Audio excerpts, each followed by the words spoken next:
मैं हूं मैत्री और आप सुन रहे हैं विस्पर्स विद मैत्री, जहां हम सुनते हैं वो कहानियां जो मिटती नहीं, बस इंतजार करती हैं फिर से सुने जाने का। आज की कहानी आई है ओडिशा के एक सुदूर गांव से, जहां हर पेड़ के नीचे कुछ दफन है और हर दीवार जैसे किसी छुपे हुए डर की गवाही देती है। उस गांव में एक नाम धीरे धीरे डरते हुए बोला जाता था, रतनमाला। लोग कहते थे वो भूत भगाती है, पर रतनमाला बस भूत नहीं भगाती थी, वो अधूरी आत्माओं से बात करती थी और कई बार उनकी बातें अपने अंदर समेट भी लेती थी। उसका घर कच्चा था, लेकिन दीवारों पर नींबू मिर्ची नहीं, राख की लकीरें होती थी।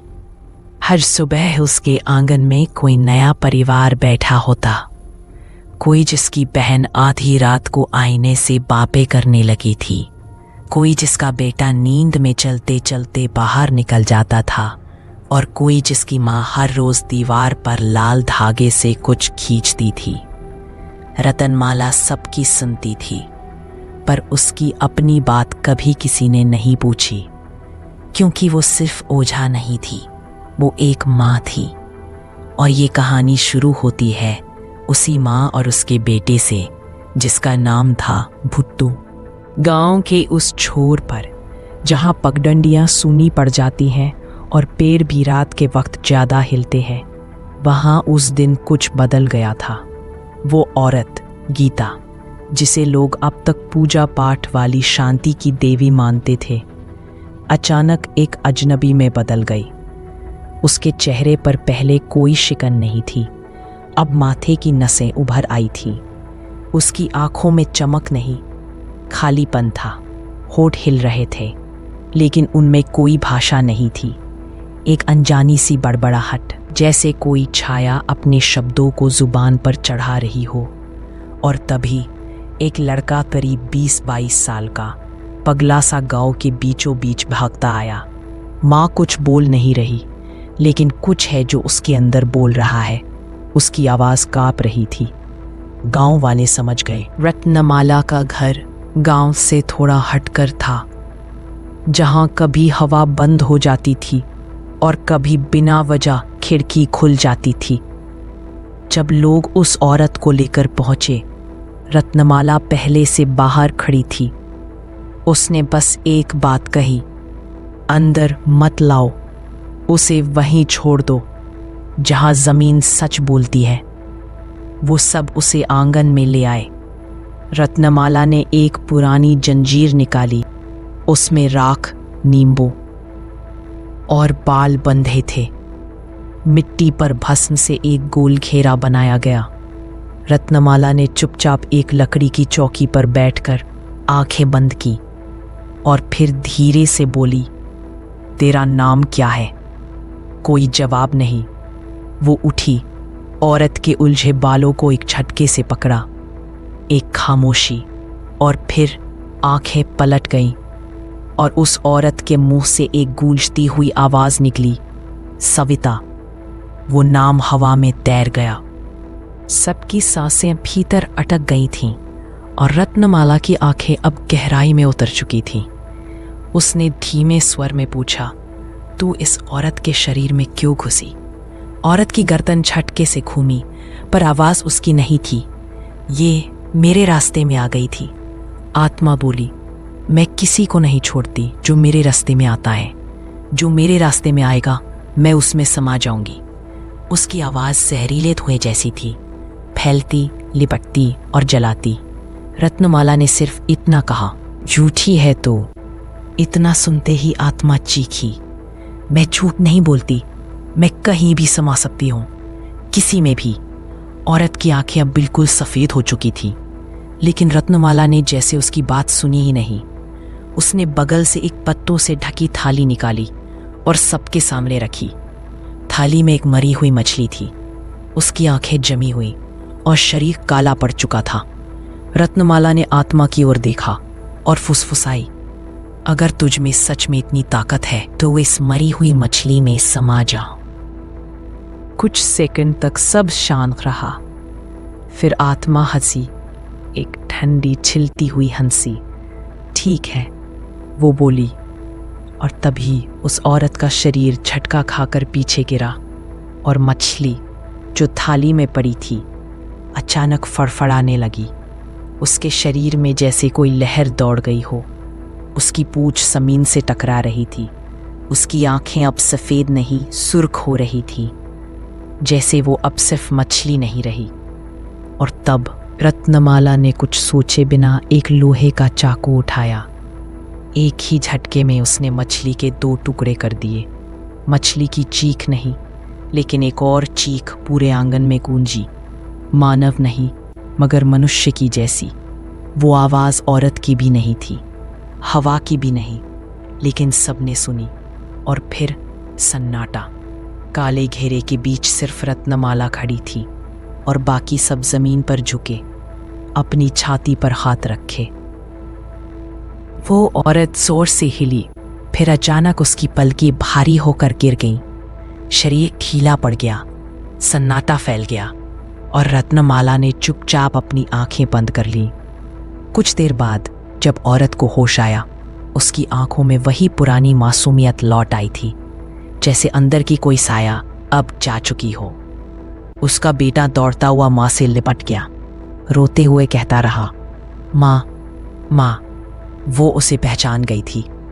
लड़का कांपते हाथों से रत्नमाला को 200 रुपए देने लगा, जो उसने अपनी जेब में छुपा कर रखा था। रत्नमाला मुस्कराई और हाथ जोड़कर बोली, मुझे नहीं, माता के चरणों में चढ़ा देना। और फिर सब कुछ जैसे एक पुराने अध्याय की तरह बंद हो गया। लेकिन उसी शाम गांव की दूसरी दिशा में सन्नाटा फिर से उठ खड़ा हुआ। गांव के दक्षिण किनारे पुराने तालाब के पास एक लड़का चुपचाप बैठा था, भुट्टू। वो पिछले कई हफ्तों से ठीक से सो नहीं पाया था। हर रात वो एक ही सपना देखता। उसमें वो 5 साल का होता है, घर में इधर उधर घूमता है, बाबा बाबा कहते हुए, कभी आंगन में, कभी रसोई में, कभी बकरी के बाड़े के पास। लेकिन उसका पिता कहीं नहीं होता। और फिर वो दरवाज़ा खोलता है और देखता है एक पेड़ पीपल का, और उससे लटकता एक शरीर, रस्सी के सहारे झूलता उसका बाबा। भुट्टू हर बार उस सपने में चीखता है, लेकिन आवाज़ कभी नहीं निकलती। और फिर जब वो जागता है, उसकी सांसें तेज, पसीना भीगा बदन और बाहर की हवा और भी भारी लगती है।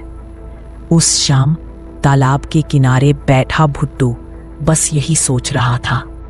भुट्टू अब 25 का हो चुका था, लेकिन उस उम्र तक पहुंचते पहुंचते जहां कुछ लोग परिवार संभालने लगते हैं, वो अब भी अपनी मछलियों को नाम देकर पुकारता था और हर दिन ये उम्मीद करता था कि कोई तो उसे सीरियस ले। गांव के लोग पीठ पीछे हंसते थे, उसकी माँ तो भूत भगाती है और बेटा मछली भी नहीं फंसती इसके हाथ। भुट्टू ये बातें सुन लेता पर जवाब नहीं देता। सिर्फ एक उलझन उसके चेहरे पर चिपकी रहती। मैं कभी कुछ बन पाऊंगा? उसने घर के पीछे छोटा तालाब खुदवाया था। कुछ मछली बीज लाकर डाले थे, लेकिन कई बार अजीब लगता। तालाब में मछलियां ठीक से बढ़ नहीं रही थीं। कभी पानी अजीब रंग का हो जाता, कभी सारी मछलियां एक साथ मर जाती। मछुआरे वापस लौटते हुए ताने मारते, तेरा तालाब है या श्मशान। शाम को जब वो घर लौटता तो माँ रतनमाला वही सादा खाना परोसती, उबले चावल, सूखी आलू की सब्जी और थोड़ा सा नमक। एक रात वो चिढ़ गया, इतना सादा खाना कौन खाता है? रतनमाला ने उसकी आंखों में सीधा देखा। अच्छा खाना चाहिए तो कुछ कमा के ला, मेरे भूतों को भगाने से पेट नहीं भरता। वो बुरी तरह झुंझला गया। तो एक बार भेजो बाहर, देखो कैसे पैसे कमा के लाता हूँ। रतनमाला ठंडी आवाज में बोली, तुझे बाहर भेजा तो वापस भूत बनकर आएगा। भुट्टू ने कुछ नहीं कहा, लेकिन उस रात उसने घर के मंदिर से 200 रुपए निकाल लिए। माँ पूजा में ध्यानमग्न थी और उसकी जेब में भागने की उम्मीद। उसी रात उसका एक दोस्त चंदन आया। उसने कहा, दुबई चल, वहाँ मजदूरी भी करेगा, को 20-25 हज़ार हर महीने मिलेंगे। अपना टाइम आ गया रे भुट्टू। भुट्टू का मन एकदम डोल गया। माँ गांव से बाहर नहीं जाने देती, पर दुबई क्या होगा। लेकिन मन में एक आवाज़ आई, कम से कम मरने से पहले कोशिश तो कर। दोनों उसी रात एक एजेंट से मिलने गए। एजेंट ने सिर झटते हुए कहा, दुबई का वीज़ा चाहिए, 10 लाख लगेंगे कम से कम। भुट्टू का चेहरा उतर गया। रात हो रही थी, बारिश की हल्की फुहार पड़ रही थी। दोनों बाइक से लौट रहे थे कि रास्ते में बाइक बंद हो गई। चाबी खोजने के बहाने भुट्टू पेड़ के नीचे गया और वहीं उसकी नज़र एक लोहे की पुरानी पिन पर पड़ी। वो ज़मीन में गड़ी हुई थी, जैसे किसी चीज़ को सील कर रही हो। उसने उसे बाहर निकाला। एक क्षण के लिए हवा जैसे भारी हो गई। उस पल जो कुछ भी बदला वो किसी ने महसूस नहीं किया, लेकिन उसकी शुरुआत वहीं से हो चुकी थी। अगली सुबह गांव का एक लड़का दौड़ता हुआ भुट्टू के पास आया। भाई, तालाब में बहुत सारी मछलियां आ गई हैं। भुट्टू माँ को लेकर भागा। तालाब में सचमुच मछलियां उछल रही थी, जैसे किसी ने पूरी नदी तालाब में उड़ेल दी हो। मछुआरे बुलाए गए और ऊंचे दामों पर मछलियां बिकी। गांव में सब चौंक गए। भुट्टू अब पैसों से भर चुका था। गांव की महिला समिति से लिए गए पुराने कर्ज भी रतनमाला ने चुका दिए। उसकी आंखों में अब एक नई चमक थी। उसने सोचा कि अब समय है कि बेटे की शादी कर दी जाए। उसने रिंकी से कहा, किसी अच्छी लड़की को देखो भुट्टू के लिए। लेकिन रिंकी के चेहरे का रंग बदल गया। उसने रतनमाला से कुछ नहीं कहा, लेकिन सीधे भुट्टू से मिलने गई। उस दिन जब रिंकी ने भुट्टू को देखा, उसका चेहरा, उसकी आंखें, उसकी मुस्कान कुछ अलग था। जैसे वो वही इंसान नहीं रहा हो जिसे वो जानती थी। वो सहम गई और बिना कुछ कहे वहां से लौट गई। तालाब में मछलियों की भरमार और पैसे की अचानक आमद ने गांव में हलचल मचा दी थी। भुट्टू की किस्मत मानो एक रात में बदल गई थी। जहां कल तक लोग उसे नाकारा कहते थे, अब उसी के दरवाजे पर चढ़कर मछलियां खरीदने की बात हो रही थी। लेकिन इस बदलाव के बीच एक चीज और भी थी जो बदली थी, भुट्टू का व्यवहार। पहले जो चिड़चिड़ा और गुस्सैल था, अब वो शांत, मुस्कुराता हुआ और किसी अनजानी ऊर्जा से भरा लगने लगा था। माँ रतनमाला को ये बदलाव अच्छा तो लगा, पर साथ ही उसके भीतर एक हल्का सा डर भी पनपने लगा था। एक दिन वह भुट्टू को चुपचाप मटन खाते हुए देख रही थी। उसे याद आया कि पिछले कई दिनों से वह मटन ही खा रहा था, जबकि पहले तो वो कभी कभी ही मांगता था। उसी वक्त गांव में एक नया मामला उठ खड़ा हुआ। गांव के एक बूढ़े आदमी की बकरियां लगातार गायब हो रही थी। 3 दिन में 3 बकरियां और कोई सुराग नहीं। वह आदमी परेशान होकर गांव वालों से मदद मांग रहा था। कुछ लोगों ने मजाक में कहा, रतनमाला से कहो वो भूत पकड़ती है, चोर भी पकड़ लेगी। रत्नमाला ने ये बात सुनी और कुछ देर के लिए चुप हो गई। उसे अब शक होने लगा था कि जो कुछ भी गांव में हो रहा है, मछलियों का अचानक आना, बकरियां गायब होना और भुट्टू का बदलता बर्ताव, ये सब कहीं एक दूसरे से जुड़े तो नहीं। इसी बीच गांव की एक और औरत को आत्मा ने जकड़ लिया। उसे रत्नमाला के पास लाया गया। रत्नमाला ने जैसे ही पूजा शुरू की, वो औरत भुट्टू की ओर देखने लगी।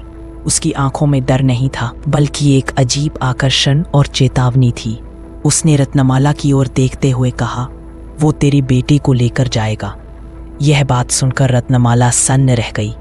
पूजा पूरी हुई, आत्मा बाहर निकाली गई, लेकिन आत्मा द्वारा कहे गए शब्द उसके कानों में गूंजते रहे। उस रात रत्नमाला ने कुछ नींबू लेकर उन पर विशेष मंत्र पढ़े और भुट्टू के कमरे में उसके बिस्तर के नीचे रख दिए।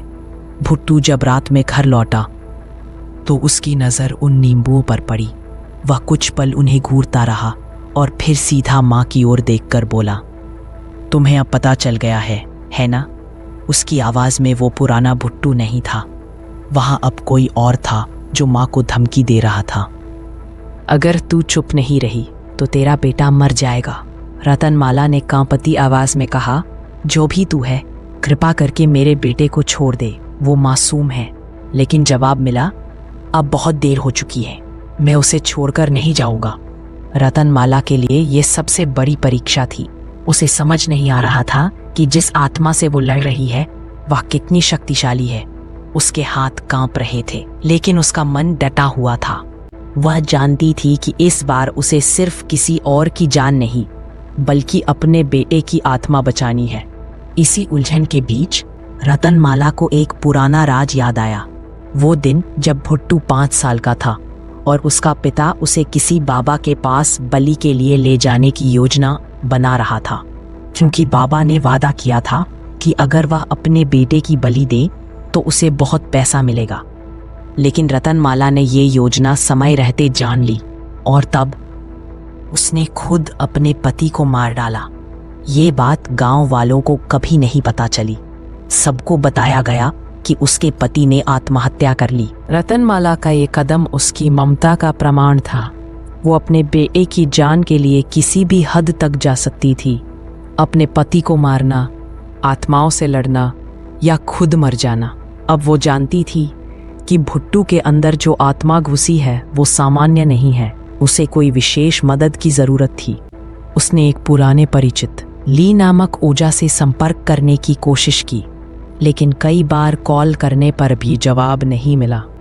अंत में वह खुद उससे मिलने जाने का निर्णय लेती है।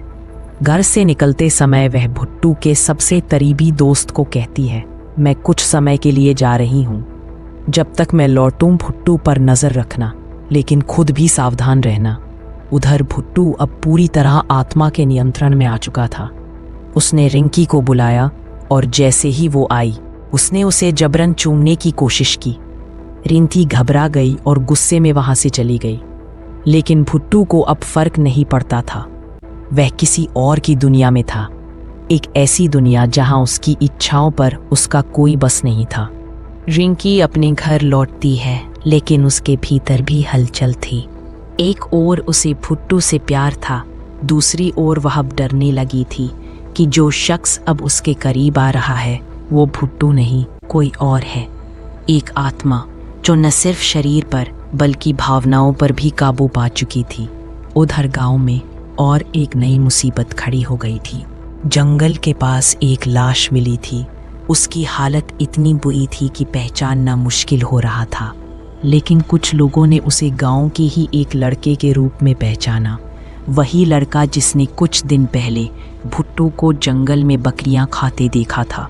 यह बात अब रत्नमाला तक पहुंच चुकी थी, लेकिन तब तक बहुत कुछ बिगड़ चुका था। ली, जो कई वर्षों से आत्माओं और तांत्रिक शक्तियों का अभ्यास करता था, लेकिन अब समाज से अलग थलग एक वीरान पहाड़ी क्षेत्र में रहता था। ली ने रत्नमाला को देखकर तुरंत पहचान लिया। उसका चेहरा गंभीर हो गया। रत्नमाला ने उसे बताया, भुट्टू अब वो नहीं रहा जो मेरा बेटा था, उसमें कोई है, बहुत शक्तिशाली। ली ने बिना देर किए लकड़ी के चौकोर फर्श पर अपने यंत्र जमाए। धूप, चंदन, राख और कुछ पत्ते जलाकर वह ध्यान में बैठ गया। धीरे धीरे हवा भारी होने लगी। कमरे की दीवारें कांपती सी लगी। ली की सांसें गहरी हो गईं और फिर उसके होठों से कुछ अजीब शब्द निकले। अमराई। रत्नमाला चौंकी। कौन अमराई? ली ने आंखें खोलते हुए कहा, वो आत्मा जो अब तुम्हारे बेटे के भीतर है, उसका नाम अमराई है। एक अनाथ बच्चा जिसे कभी इस समाज ने अपनाया नहीं, बल्कि सिर्फ सताया। ली ने धीरे धीरे उस आत्मा की भयावह कहानी सुनाई।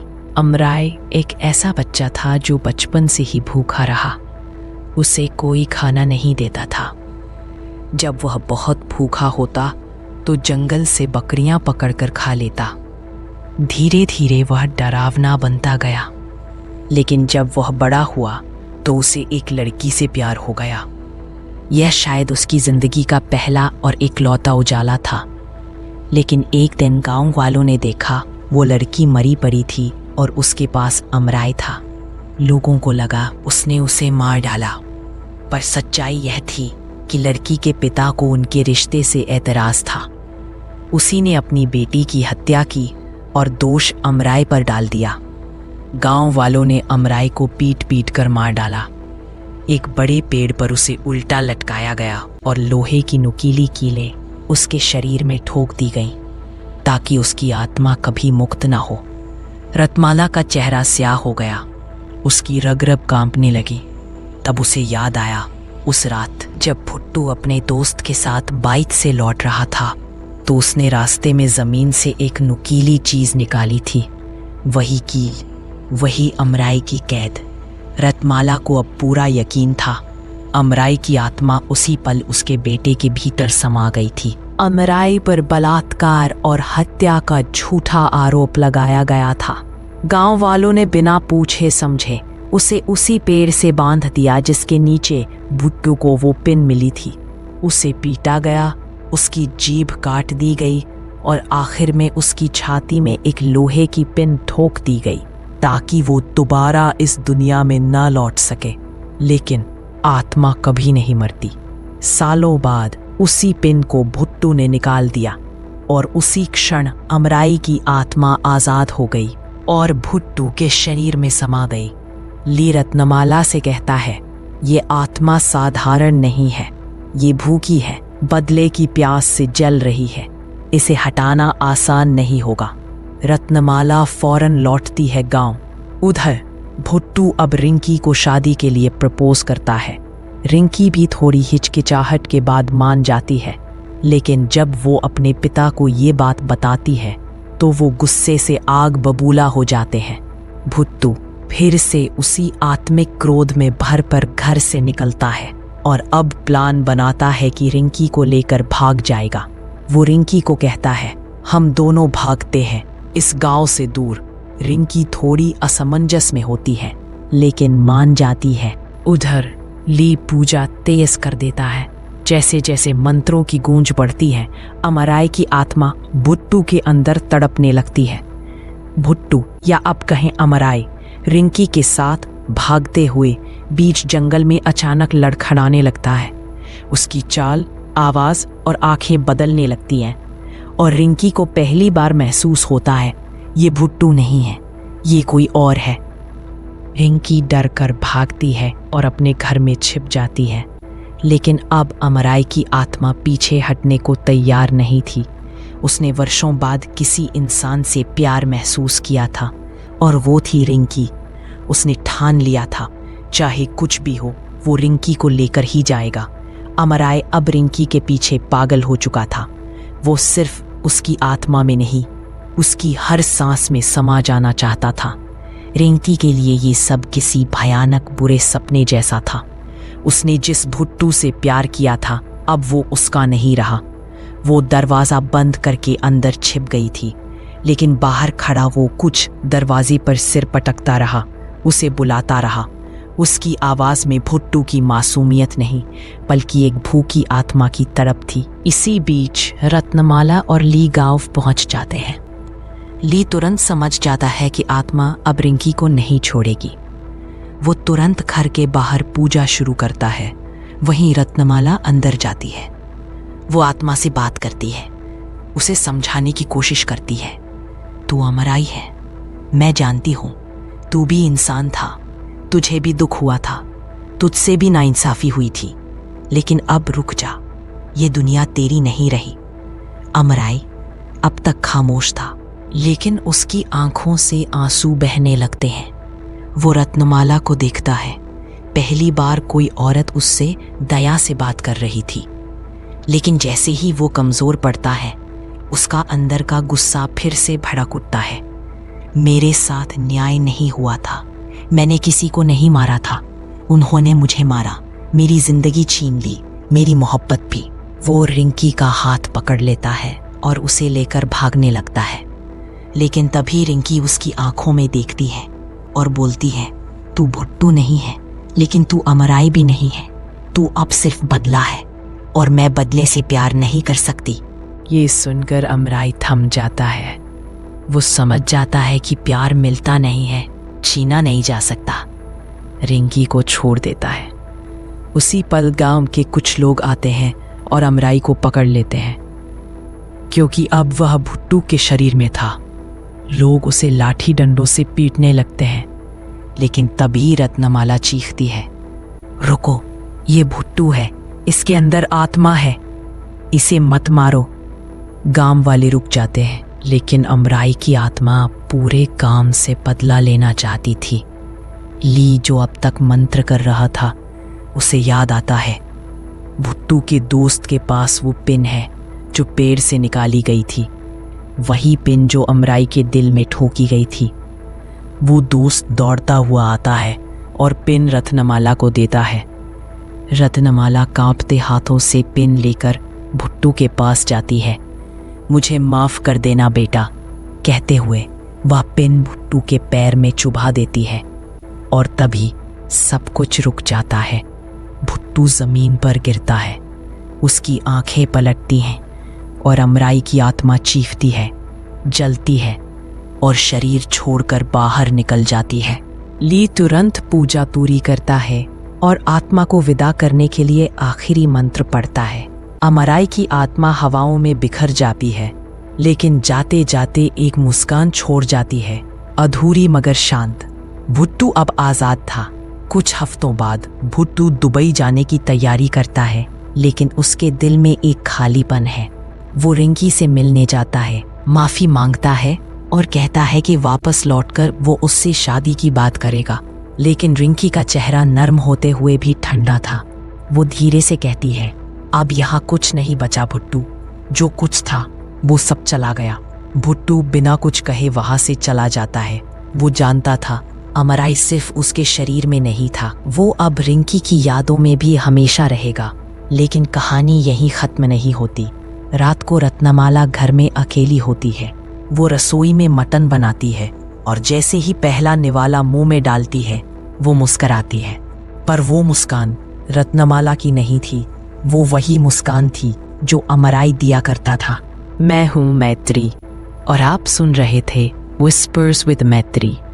अगर आपके गांव में भी कोई ऐसा राज है, कोई दबा हुआ नाम या अधूरी आत्मा की कहानी, तो मुझे ज़रूर भेजिए, क्योंकि हम सुनते हैं वो कहानियाँ। सब्सक्राइब कीजिए और याद रखिए, डर असली होता है और वो अक्सर वही छुपा होता है जहां आप लीस्ट एक्सपेक्ट करते हैं। एक लोहे की पिन के नीचे या एक शांत से तालाब की गहराई में।